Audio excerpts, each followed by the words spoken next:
नमस्कार, मी मंजिरी. आपण पाहत आहात लोकसत्यवाणी न्यूज चॅनल. लोकांची सत्य कहाणी कथन करणारी वृत्तवाहिनी म्हणजे लोकसत्यवाणी.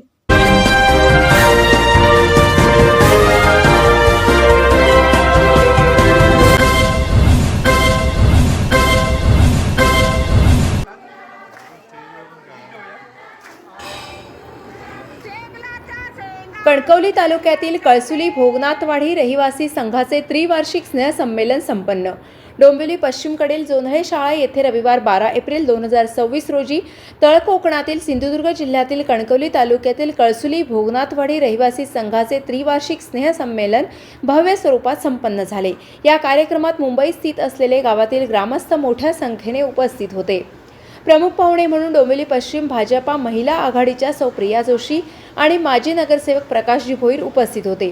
2017 मध्ये स्थापन झालेल्या संघाला निष्ठावान कार्यकर्त्यांच्या सहकार्यामुळे आज 9 वर्ष पूर्ण झाली आहेत. अध्यक्ष श्री अंकुश परब, कार्याध्यक्ष विद्याधर दळवी, उपाध्यक्ष प्रकाश वायंगणकर, सचिव प्रकाश सावंत आणि खजिनदार श्री दशरथ परब यांच्या मजबूत नेतृत्वाने संघाची वाटचाल यशस्वी झाली आहे. जनसेवा हीच ईश्वर सेवा या भावनेने संघाचे सांस्कृतिक, सामाजिक, धार्मिक, वैद्यकीय क्षेत्रात अनेक समाजोपयोगी उपक्रम राबवले आहेत. कळसुली भोगनाथवाडी संघाच्या विकास संदर्भात लोकसत्यवाणी न्यूजचे प्रतिनिधी प्रकाश कदम यांनी आढावा घेतलाय.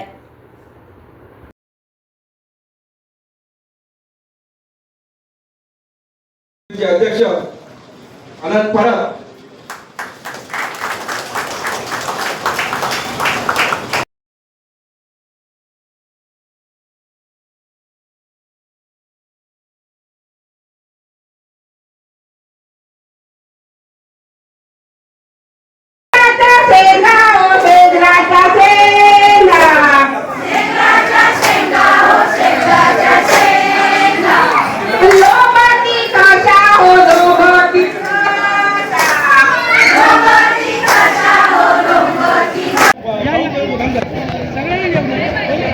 सगळे नाव एकच करूया सगळे तरी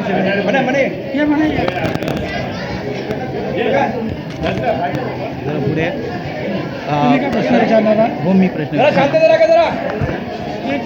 तर आज या ठिकाणी मी लोकसत्यवाणी न्यूज चॅनल तर्फे आपला कार्यक्रम लोकांसमोर दाखवण्यासाठी मी प्रयत्न करतो आहे. आता तर आपण कोणत्या पदावर आहात याच्यामध्ये? मी भारतीय स्टेट बँकेमधून निवृत्त झालेले साहेब मुख्य व्यवस्थापक आहे.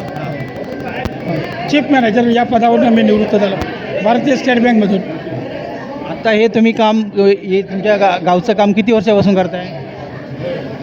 तसं पाहिलं तर मी माझ्या समजावून गेली 70 वर्ष तरी मी माझ्या वाडीशी संलग्न आहे. त्या मातीशी माझी नाळ जुळलेली आहे आणि मी त्या कार्य करत होतो. हे सर्वात वरिष्ठ तुम्ही दिसता कार्यक्रमामध्ये. हो, आता तरी या क्षणाला इथे असलेल्या सगळ्यांमध्ये मी वरिष्ठ असावा. धन्यवाद. असायलाच पाहिजे. धन्यवाद. आपलं नाव? मी अंकुश परब मंडळाचा अध्यक्ष आहे. गेली 8 वर्ष हे मंडळ आम्ही स्थापन केल्यापासून वाडीतल्या सर्व लोकांना एकत्र करून एक संघटना बांधून मागच्या वेळेससुद्धा आम्ही असंच एक संमेलन ठेवलं होतं. कारण त्या संमेलनाला सुद्धा लोकांनी उत्स्फूर्त प्रतिसाद दिला. आजच्या याला तुम्ही बघितलं असेल की जनसमुद्र एवढा लोटला की विचारू नको. कार्यक्रमाचा वेळ झाला तरी लोक जेवायचे थांबले तरी पण कार्यक्रमाला सहकार्य केलं. उपस्थितांचे सगळ्यांचे स्वागत आहे. आणि आम्ही जे काम करतो आहे ते सगळे आमच्या भोगनाथाच्या कृपेने आणि इथल्या दुर्गादेवीच्या कृपेने असंच आमचं कार्य पुढे चालू राहावं हीच आम्ही भगवानाचे धन्यवाद. दळवी साहेब खूपच. आपलं नाव सर? माझं प्रकाश वायंगणकर.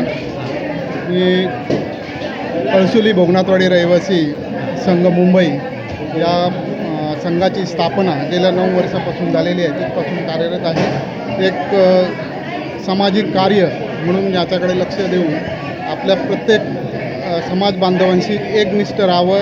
एकमेकांचे संबंध, सामाजिक प्रश्न हे सोडवण्यासाठी हे संघ प्रयत्नशील आहे. आणि मुंबईत राहणारे हे जे मंडळ आहे ते कार्यकर्ते आहेत किंवा इथे सामाजिक बांधव आहेत, स्नेही मित्र यांच्या परिवारातून एक संघ बनवण्यासाठी आपल्या भोगनाथवाडीसाठी कार्यकारिणी प्रयत्न करत आहे. आणि बरं, मी एक विचारू इच्छितो की तुम्ही शालेय शिक्षण मुलांच्या बाबतीत किंवा सामाजिक कार्यामध्ये कुठलेही कार्यक्रम आयोजित करता का? आमच्या कळसुली गावचं शिक्षण मंडळ आहे, त्या वतीने आमच्या माध्यमिक शिक्षण संघ आहे, त्या शिक्षण संघाच्या वतीने गावातील जे शैक्षणिक कामं आहेत ती केली जातात.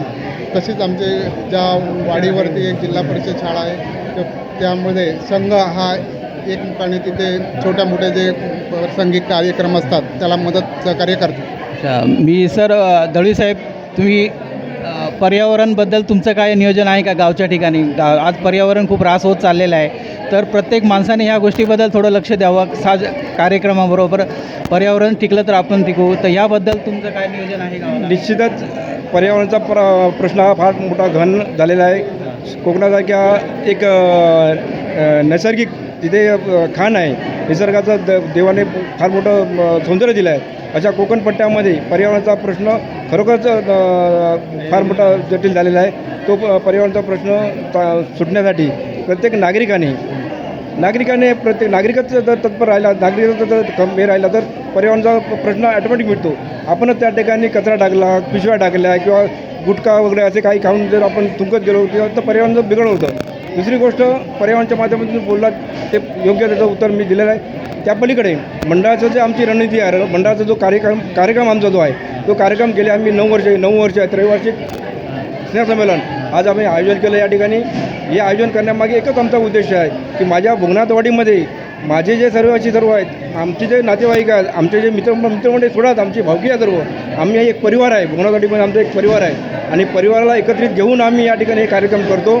का करतो तर जेणेकरून आमचा विश्वास, प्रत्येकाचा विश्वास आम्ही संपादन करून, एकमेकाचं प्रेम आपण या एकमेकांना संपादन करून, हे जर प्रेम आणि विश्वास एकत्र केला तर अशी एकजूट होऊन एक बळ तयार होऊन मंडळाची ही जी ताकद आहे ती मोठी निर्माण होते आणि त्याप्रमाणे हे सगळे कार्यक्रम तसंच होऊ शकतात, नाहीतर कार्यक्रम होऊ शकत नाही आणि त्याबद्दल आम्ही हा कार्यक्रम केलेला आहे. धन्यवाद.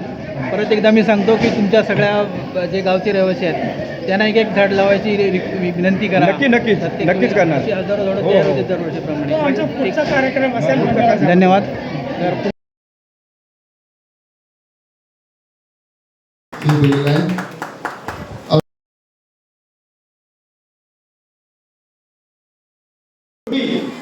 मालवणी कार्यक्रम, तो फुडीचा कार्यक्रम आज या ठिकाणी सादर केला त्या लोकांनी. त्याचप्रमाणे या गोपाल आपल्या छोट्या मुलांनी डान्स केला या ठिकाणी. त्याचप्रमाणे महिलांनी आपल्या या पारंपरिक डान्स केला या ठिकाणी. बराचसा कार्यक्रम या ठिकाणी गेला. दादा सन्माननीय भारतीय जनता पार्टी प्रदेशाचे अध्यक्ष, मला वेळ दिला होता. कुठल्याही परिस्थितीत मी या ठिकाणी डोंबले असलो तर 10 मिनिटांसाठी येईल, परंतु मला वाटतं प्रत्येक पलीकडे कॉलेजला आणि आमदार जगन्नाथ पाटील यांच्या कार्यक्रमाला विलंब लागतो. मोठा कार्यक्रम होता त्या ठिकाणी आणि तिथून त्याला मला परत मुंबईला जावं लागलं. मनापासून आभार. तसेच आपण इथे उपस्थित राहिलात आणि सर्वांनी कार्यक्रमाची शोभा वाढवली त्याबद्दल आपले मनापूर्वक आभार. तसेच माझे गुरुमाऊली श्री विठ्ठल परब बुवा यांनी अतिशय आपल्या भुवनाथवाडीच्या गेले 15 दिवस मला वाटतं बुवा पण त्यांची जोडणी करत होते, त्यांना आम्ही थोडंसं साथ करत होतो. आणि आमच्या भजन मंडळी त्यांनी मला डबल फारीमध्ये त्यांनी मला सहकार्य केलं, असे माझे सगळे मित्रपरिवार यांचेही मनपूर्वक आभार. तसेच मी आज इथे उभा आहे खरोखरच माझे ज्येष्ठ बंधू श्री सत्यविजय परब यांच्यामुळे आज या पेटीवर उभा बसलो आहे आणि आपल्या सगळ्यांच्या आशीर्वादाने आज मला ही डबल बारी करण्याची आणि या डोंबिवलीमध्ये कुठेतरी माझं नाव शून्यातून कुठेतरी, नाहीतर नाही जर भजनामध्ये उतरलं तर कोणी आज मला विचारलं नसतं, पण ते आज भजनामुळे कुठेतरी आज माझं नाव थोडं तरी शून्यातून 1% तरी आहे. धन्यवाद. सर्वांना सुख आणि समृद्धी नांदो अशी मी त्या भोगनाथाकडे प्रार्थना करतो आणि मी गवळणीला सुरुवात करतो. जय महाराष्ट्र.